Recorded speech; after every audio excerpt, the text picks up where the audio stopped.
And good afternoon. I'm Tracy Sinclair. With me, of course, is Eric Soule. He is our director of photography, in charge of a lot of different things. And this week, he's in charge of This Week in Alaska History. I gotta pick the stories. So he got to look at, figure out what were the cool stories for this week and what we might be interested in. So I'm going to let you lead the discussion, even though I tend to talk a lot on these things anyway. I appreciate you talking a lot on these things. I really do. These are fun conversations about our history, and especially this week. And you know, in this week right now, a year from now, we're going to be talking about Halong, right, and its impact. But it's funny, this week in history, there's a former typhoon in our history. Back in 1995, Typhoon Oscar hit us here in Southcentral. And so there was flooding on the Kenai River and in Seward of the fallout because of that. Nothing like to the scale of Halong, but it just really kind of reminds us that we do receive typhoons, you know, on occasion from where we live. Yeah, former typhoons. By the time Former they get to us, typhoon. they are no longer typhoons. They have lost that tropical energy, but they're still very strong storms. And the Halong demonstrated that. They still pack a punch. Yeah, or yeah. they can still pack a punch. Yeah, and they're all coming right out of the Pacific, right over from Japan area, in the parts of that far to the east, west. So far west that becomes east, and then moves up here. So we get to say, oh, thank goodness we don't get hurricanes here. Typhoons. We do a little bit. Typhoons. Yeah, you know, same thing. And so we just get a different flavor, but you know, still get the punch. And I had a lot of fun picking out my stories. One I came across was like kind of near and dear to my heart. The former Washington ferry, the Puget Sound ferry, the Kalakala.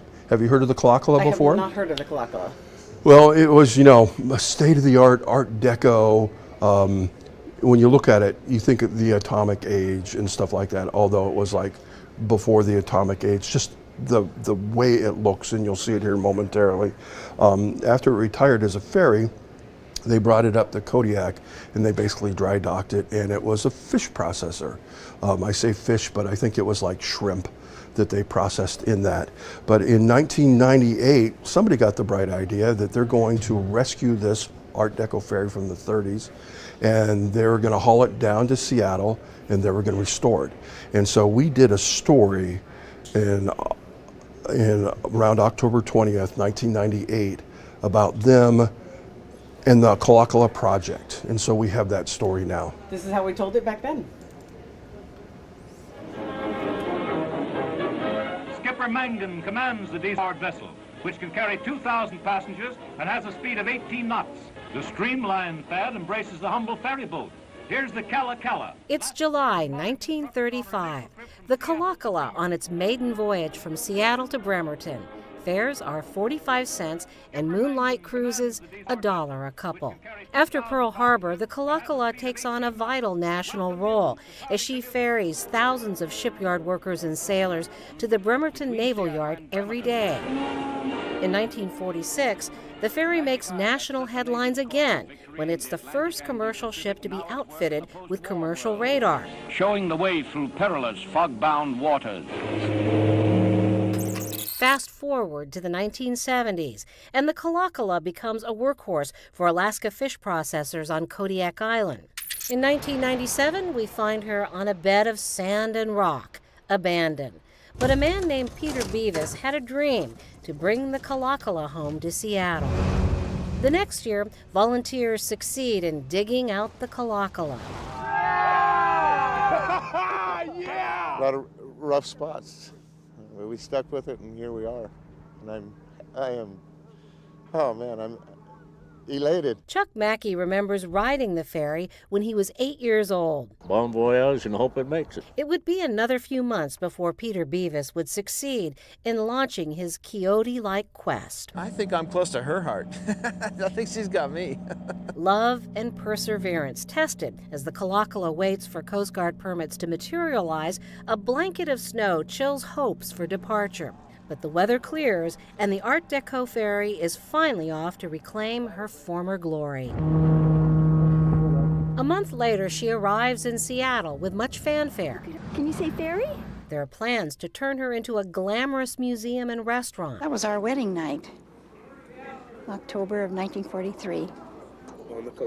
On the Kalakala. Despite the fond memories of many, early community support for the Kalakala founders, the Port of Seattle forces her to move.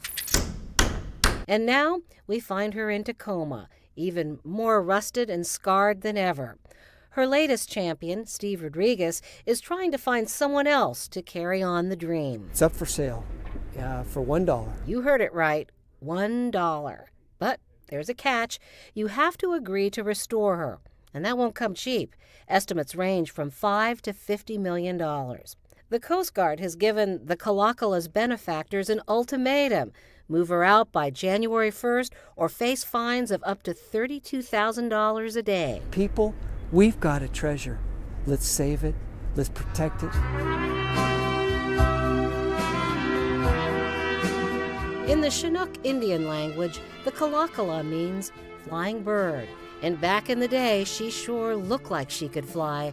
But today, those who love her fear she'll end her days as a junkyard albatross. Rhonda McBride, Channel 2 News.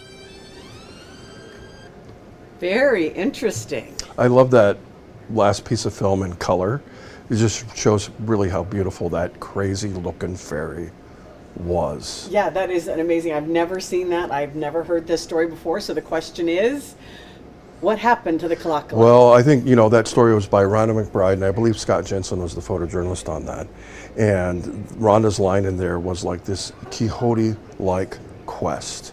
And so it was one man's dream in this giant ferry, and they hauled it up to Seattle, and it sat for a while, and it was in the way, and the Coast Guard made them move it, and then it was moored somewhere. Somebody donated it, and they said, you can't keep it here anymore. And then it was moored somewhere else, and you heard in the story that the Coast Guard is going to go, we're fining you so much per day for this being here. And it was a constant struggle. And the whole time it sat, it just deteriorated more and more. And finally, in 2015, they scrapped the Kalakala. It is no more. It did just... that windmill won that day. Sometimes the windmill wins. The windmill won that day, and we lost that piece of history, which is actually pretty cool, but we get to see it, which is like, spectacular. I love the fact that we've preserved history like that. And you can see that Rhonda and Scott followed that thing for quite a bit of time through all the different steps and different locations, which is like pretty amazing. Spectacular, the effort that went in there. And on October 21st in 1993, I just want to mention this real quick, Cook Inlet Region Incorporated, SERI, was granted a broadcast license for the radio station KNBA, so an urban indigenous radio station. And it took 2 years before they got it on the air, and leading up to their first broadcast for like a week before, they tested their signal with just the sound of the drum beat going on for that first week. And when it first went on the air and was broadcasting, it was out of a garage in Fairview. Oh my gosh. And that's how that radio station started, and it's grown into a nationally recognized media outlet now, KNBA with Kiwanis Broadcasting. Yeah, I was going to say, it's I just wanted still to, going on down in downtown Anchorage. And I wanted to point that out. And the Concorde, do you know what the Concorde is? I know what the Concorde is. I've never seen it. Concorde, maybe I have. Concorde SST, if you live in Alaska, you had the opportunity to see it. Supersonic transport used by, I believe, Air France and British Airways. And in 1974, on October 23rd, it landed here in Anchorage. That's not a picture from Anchorage, that's just a picture from British Airways of the jet. Flies twice the speed of sound. And they used Alaska as part of its testing before it was approved for commercial operations. So they landed here in Anchorage, and they landed in Fairbanks in the cold for cold weather testing. And so there are times in Alaska's history when you could look up in the sky and you could have seen the Concorde. Of course, they're all retired now. They retired after 9/11 when air travel went down. People were afraid to fly, and it just became too expensive. Seats were not cheap on the Concorde. No. It was definitely a luxury airliner. If you have time, Google it and look inside of the luxury cabin. It looks more like a speakeasy or a gentleman's club than it does an airplane. And so that's our Concord in Alaska. On October 24th in 1918, we've had the worst maritime accident in the history of Alaska with the SS Princess Sophia. It was a passenger steamship that hit a reef outside of Juneau. And after it hit that reef, it sat there with all on board overnight, and the next day it sunk. And when it sunk, everybody on board perished. And that was in the neighborhood of 350 people. Oh my goodness. Died that day, Never passengers heard of that. and crew. And like I said, it's like the most disastrous maritime event in Alaska's history. There hasn't been anything like it since. No. That kind of fatality. Oh my goodness. So you know, there are books written about it, and you can find stuff like that on it. On October 26, in 1882, the village of Angoon was bombed by the Navy, the U.S. Navy. We bombed Angoon. And yeah, I know, and it's like, you know, why would we do that? Well, we have a story that I actually did last year when the Navy finally decided it was going to recognize that, yes, we did this and we apologize for it. And I was going to say, here's how that story from last year.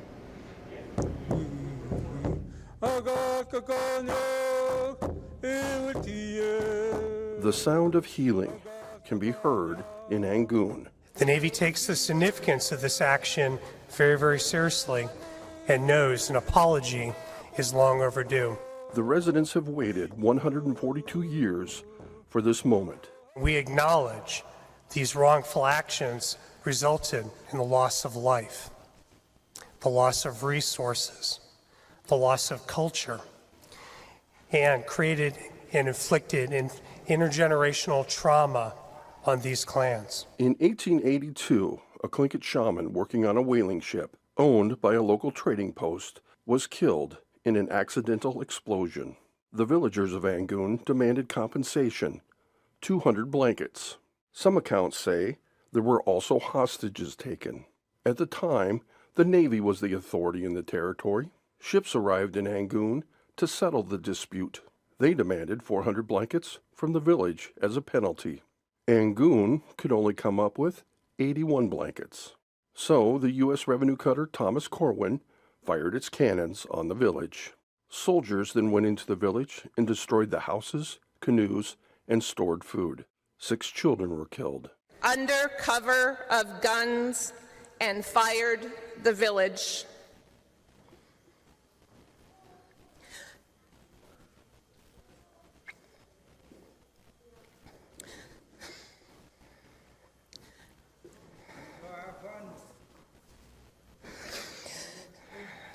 No resistance from the Indians. Without winter shelter and supplies, more villagers died that winter. The Angoon bombardment was one of the reasons Congress placed Alaska under civilian control in 1884. In 1973, Angoon was awarded $90,000 for the 1882 destruction, but no formal apology. Until now. We've reached the point that many of our grandparents had only dreamed of. To have heard the words that you uttered here today, Admiral, was something so many of them yearned to hear. The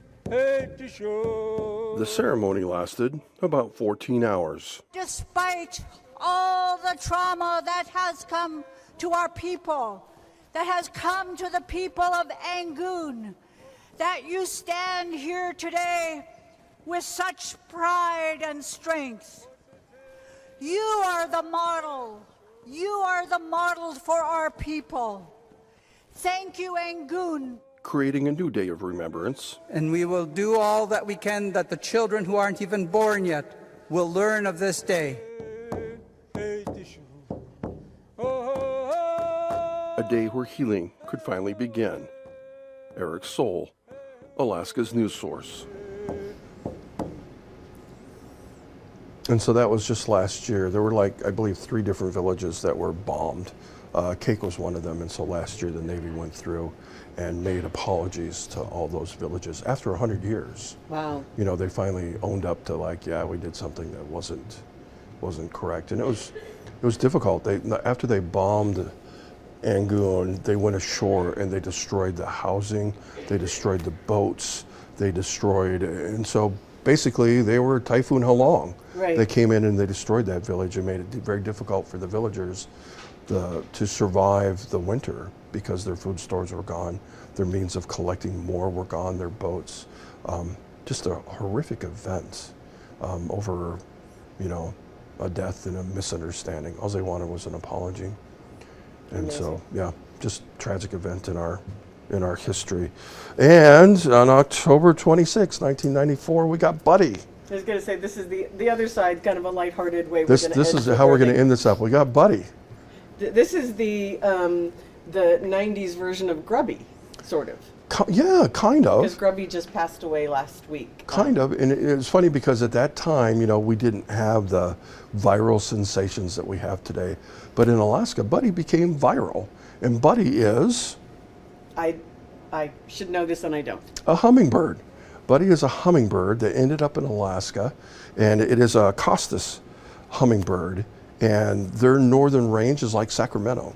And so Buddy was about 3,000 miles north of his normal boundary and in Alaska, and people were like, oh my God, what are we going to do? Poor Buddy's here. How's Buddy going to get home? What do we do with this little guy? And Alaska Airlines stepped up and said, hey, we'll give him a ride home. And so Buddy hitched a free ride south. That's funny. Back to his stomping grounds. And I think about hummingbirds because it used to be hummingbirds were something that we didn't see. We saw them in Southeast. I remember the first time I saw one was in Prince William Sound. But now we can see hummingbirds in Anchorage, right? Yeah.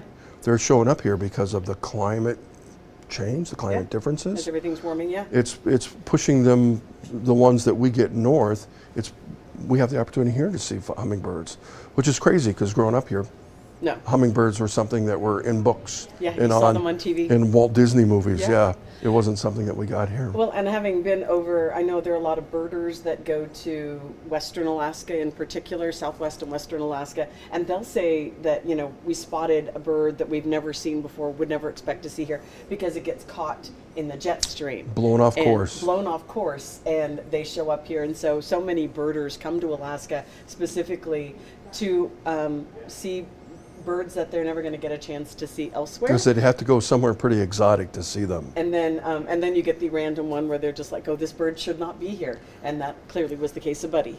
A hummingbird, this little guy, 3,000 miles off course.